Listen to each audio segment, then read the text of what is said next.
Me siga no Instagram, @professor Billy Paul, e se quiser estudar biologia pelo sistema Biomap, se inscreva em nosso canal. Novas bioaulas todas as semanas com material para download na descrição de todos os vídeos.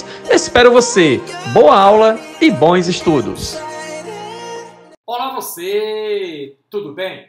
Você sabia que casais de grupo sanguíneo O podem ter filhos de grupo sanguíneo A ou B? O que é RH nulo, professor Billy Paul? É sobre isso e outros assuntos que vamos conversar na aula de hoje. Eu sou o professor Billy Paul e este é o seu canal de Ciências Biológicas e Autodesenvolvimento. Após a vinheta, considerações especiais sobre grupos sanguíneos. Vamos falar sobre sistema MN, RH nulo e efeito Bombaim.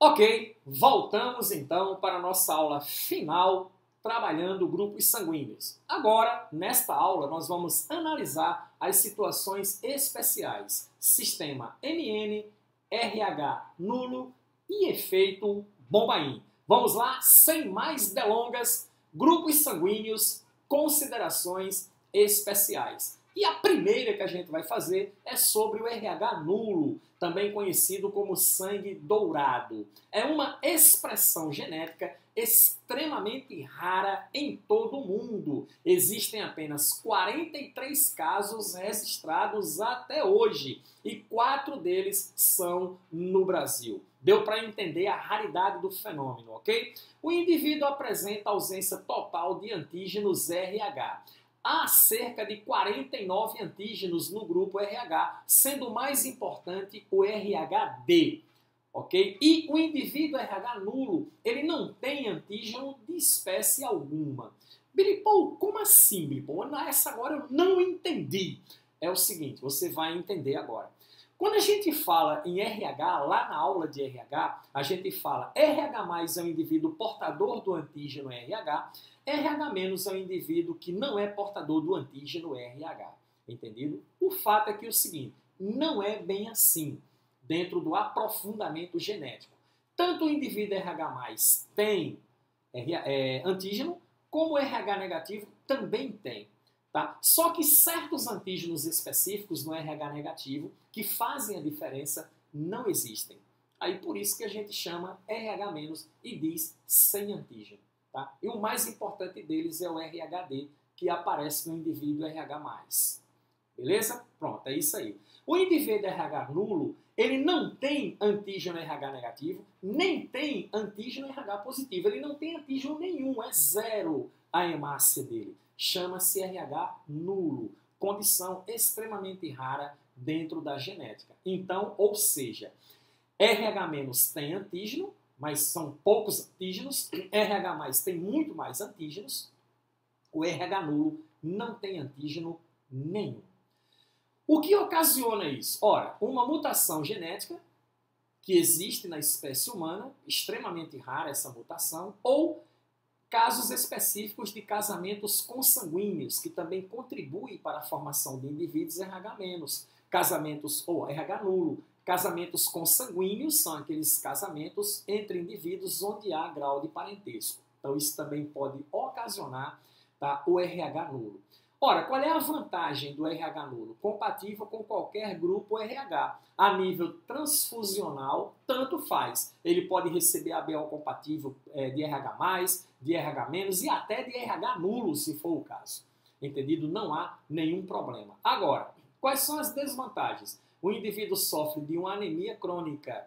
Tá? Ele é anêmico sempre. Por quê? Porque essa condição aqui induz a uma certa fragilidade, uma certa fraqueza nas suas hemácias. E você sabe que existe um órgão em você chamado baço, e o baço ele tem função marcial. O que isso quer dizer? O baço ele está o tempo todo pegando hemácias velhas e destruindo, pegando hemácias com defeito e destruindo, pegando hemácias frágeis e destruindo. E no caso do RH nulo, sangue dourado, essa fragilidade nos glóbulos vermelhos, ela é inerente, ok? Beleza? A outra coisa que nós queremos falar também, a outra consideração especial é sobre o sistema MN. Nós temos 3 sistemas de grupos sanguíneos que são bastante difundidos na nossa espécie. É o sistema ABO e o sistema RH, que tem importância transfusional, tá? E o sistema MN, que ele é mais utilizado nos casos de exclusão de paternidade. Isso, a gente pode utilizar grupo sanguíneo para exclusão de paternidade. Eu não posso afirmar quem é o pai, mas eu posso excluir aquele que não pode ser pai. Então, o grupo sanguíneo é muito utilizado para isso. Se eu não consigo fazer isso por ABO, eu posso conseguir fazer isso pelo sistema MN. O sistema MN são 3 grupos sanguíneos. É o grupo M, o grupo MN e o grupo N. O grupo M possui o antígeno M, o grupo MN possui antígenos M e antígeno N, e o grupo N possui o antígeno N. Ok? Tá certo ou não?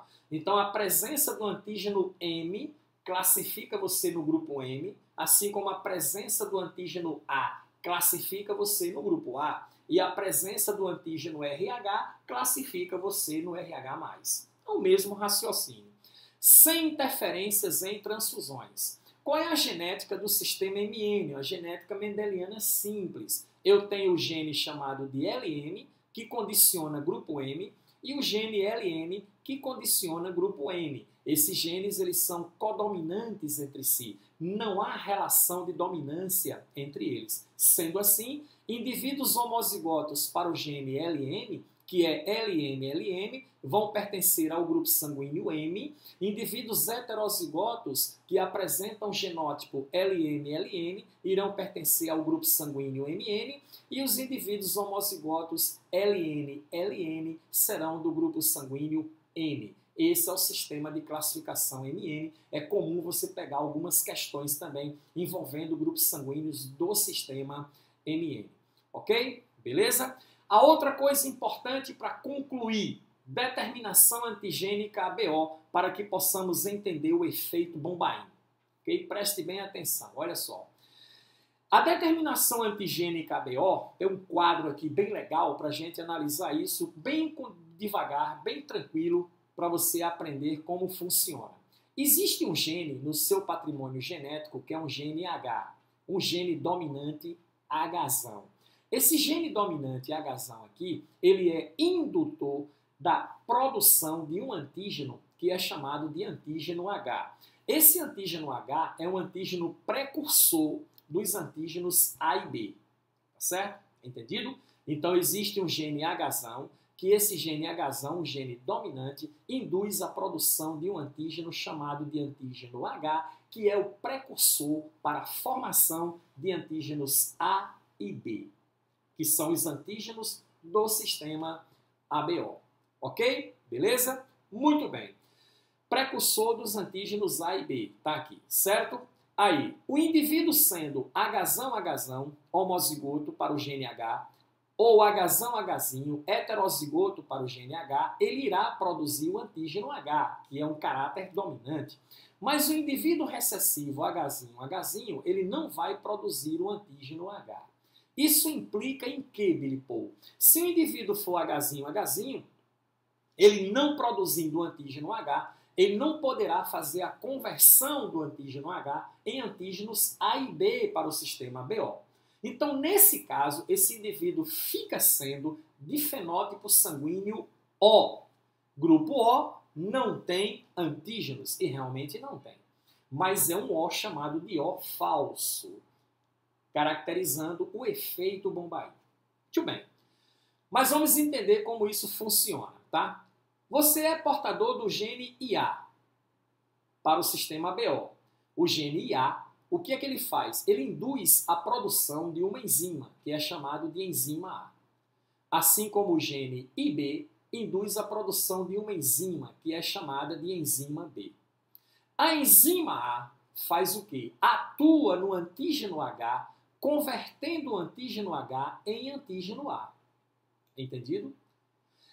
A enzima B atua no mesmo antígeno H, ok? Convertendo esse antígeno H em antígeno B do sistema BO, fazendo com que seja definido em você o grupo sanguíneo A, ou o grupo sanguíneo B, ou os grupos sanguíneos, o grupo sanguíneo AB, se você tiver o gene A e o gene B, que será a produção onde haverá a produção das enzimas A e B, que irão converter antígeno H e antígeno E a antígeno B.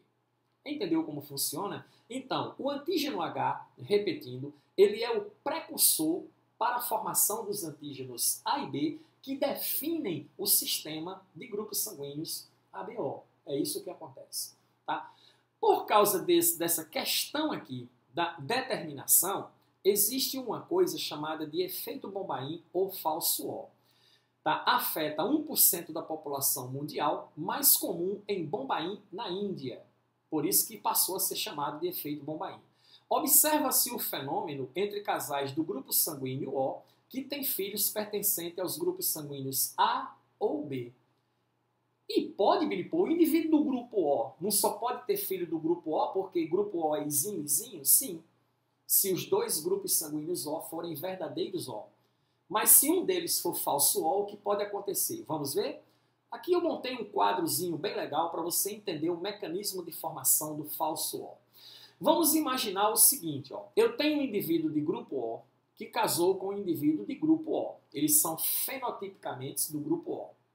Ok? Faz um exame lá e dá grupo O, na tipagem para grupo sanguíneo. Só que é o seguinte, o genótipo desse indivíduo O aqui, que sei que eu estou circulando com a seta do mouse, ele é IA-Hzinho.